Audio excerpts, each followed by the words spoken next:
Hey everybody, Tony George, along with ex-NFL quarterback and radio show host extraordinaire himself, Mr. Sean Salisbury, host of the Sean Salisbury Show there on iHeartRadio. And Sean is based out of Houston, Texas, and we're doing a look ahead this week to the Week 1 NFL matchup, a divisional matchup with Jacksonville taking on Houston. And I don't think there's a handicapping company on the planet that's going to get a breakdown from an ex-NFL quarterback that's got his eyeball on one of these teams where he lives. And Sean, I guess how I'm going to do this is I'm going to kind of top spin volley lob this over into your court. Your thoughts on what you saw out of Jacksonville and what you saw out of Houston in the preseason. Well, I can tell you this, not enough, but it is the preseason. We saw a little bit of what Lawrence can be about in their last starting with Jacksonville in his last preseason game. He looked really good, Tony, and he's going to be a really good player. The only way he'll miss is if the team bus doesn't show up and Urban Meyer doesn't build a team around him, which will be shocking to me. But Urban's got to get out of the college mode and roll into the NFL and get used to, which is going to be a bummer for them, losing a few games because he didn't lose much, and neither did Trevor Lawrence throughout their career. And you don't want to get too used to it because it becomes a habit. But I think Lawrence always gives you a chance, but they are going to have a lot to do offensively. Now they're playing the Texans, who are a putrid defense last year. They turn the ball over a little bit more. They're a little more active, and it's easy to be from last year. And with Lovie Smith, with a lot of experience, their scheme will be better. They'll be in position better. Now you just got to tackle because they sucked tackling players last year. You and I would have rushed for 100 apiece against them. So they've got to play in space better. But their defense looks more active, and they look like they like the scheme better, which means if they can, the whole goal for the Texans this year, low scoring, running backs by committee, Tyrod Taylor, who is a protector of the football. He's not a chance taker, so they're counting on him with no Deshaun Watson to protect the football, win games 17-13, win games 20-17. This may be as boring an offensive show between these two as you'll see all year between two teams. Now, the intrigue with Trevor Lawrence we want to see. And maybe Urban's got something up his sleeve offensively where they explode, but Lawrence gives them a chance even as a rookie.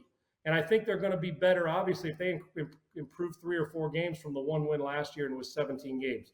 But Houston's defense will be better. They're going to rely on running it and playing a little bit of defense and trying to get the short field. They are not capable, Tony, Houston, of coming from behind 17 points. This is not a come-from-behind team, big play team. This is going to be give me a nickel, give me a dime, give me 10 yards, give me 4 yards, give me 6 yards. Once in a while, manufacture a big play. We're going to run it. We're going to shorten the game. Tyrod, protect the ball, make some run after the catch, and hopefully our defense shows up and forces a few turnovers. Listen, neither one of these teams are going to be picking outside the top 10 next year. Let's put it that way. They're going to be picking in the top 10. But with a veteran quarterback, 4 weeks from now, I would take Jacksonville. But a week and a half from now, I'm taking the Texans. It's at home. It's NRG. They've been beaten down controversy-wise with the Deshaun Watson stuff. Everybody thinks they suck. They don't trust the front office. And if Tyrod can protect it, I think low-scoring game. They're going to try to get after Trevor Lawrence and devise more pass rush for him. I like a low-scoring 17-13 type game. And I think the Texans open up the season with their win, but they're not going to get many more on the year. And Trevor Lawrence will continue to improve. Texans at home. I would take Jacksonville if they were at home. Home field on this one matters to me. Tyrod Taylor's experience in protecting the ball over Jacksonville in this one. I like the dog in this. I got the Texans at home winning this game to start it off, but they'll be few and far between the rest of the year. This will be a boring offense to watch. And if they can protect the football, at least they'll be in some games.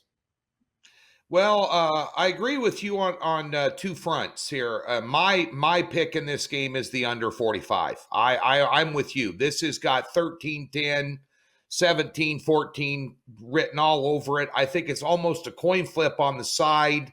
I think you have the more experienced quarterback in Taylor. He's going to take care of the football.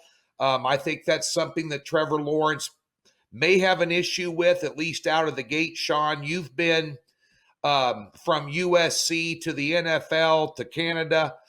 You know the adjustment in the speed of the game and the schemes you have to read, the responsibilities at quarterback from college to the NFL, Sean, as you very well know firsthand, is extraordinary. And I think there's going to be an adjustment period there. And I think Houston's defense and Lovie Smith are going to give him a lot of different looks to confuse them, which is going to stall their offense. You're going to see a lot of 3-and-outs. And on the other side of the coin, you got nothing special at Houston. I mean, Taylor's a serviceable quarterback. You lost one of the best quarterbacks in the NFL. I mean, I'll put Deshaun Watson up there in the top 4 of quarterbacks and talented in the NFL, and he's gone. And you've got a lot of different moving parts, none of them positive. Down in Houston right now, there's, as you said, a lot of white noise to go along with what's happening down there on the field, and I think that makes a difference. I think this is a winnable game for Houston. And the old handicapping adage, Sean, if you got 2 bad teams playing, you always kind of take the underdog because they got a fighting chance. And then the underdog in this case is at home, which also makes a difference in my mind. And I agree with you. Yep. But at the end of the day here, Sean, if this was a 28-35 ball game, I would fall out of my chair and in shock mode. Yeah, and you may not, I think. I was going to say, if it's 28-35, you may not see Houston Texans hit that mark again the whole year, Tony. Like I said, and David Culley, their coach, said yesterday, and we used the sound this morning, that they're going to go running back by committee. Think about this now. The one thing they do have, they've got a bunch of veterans on 1 or 2 year deals that have a lot to prove. The Texans do. So in their defense, like you said, with Lovie Smith, they should be better. They have no choice but to be better. But you got Rex Burkhead, Philip Lindsay, Mark Ingram, and David Johnson. All have had extensive experience in the league. Yeah. All are veterans. All are going to touch the ball. You're not going to see any bell cow back. They're going to use all 4. And I'm telling you, they're going to do everything they can to shorten and limit your possessions offensively, shorten the game. Their goal, while they might say their goal is to score 4 touchdowns a game, it ain't going to happen, man. They're going to be hovering around 2 to 3 touchdowns a game and hope that you can get a few short field turnovers, like I said. But you are right. 35-28 game, damn, I'd bet the rest of the season both of those teams wouldn't be in many of those games against their opponent. Yeah. Yeah. Sean's leaning Houston. I like the under. I think you're going to find out, too, one thing about Jacksonville I noticed in the preseason. Their offensive line was deplorable, and it was deplorable last year, and I think that's going to result in a lot of 3-and-outs for the rookie quarterback. I'll take the under. Sean has Jacksonville. We got a free $60 for you right there, and the link in the description below, DocSports.com. Come over and get hooked up for college and pro football this year, and Sean Salisbury, my man, he'll be back again this week breaking down some games for you. Check him out at iHeartRadio at the Sean Salisbury Show, the best sports talk show, raw and unfiltered and candid in the country. And follow him at Sean Unfiltered on Twitter. Thanks for tuning in, folks.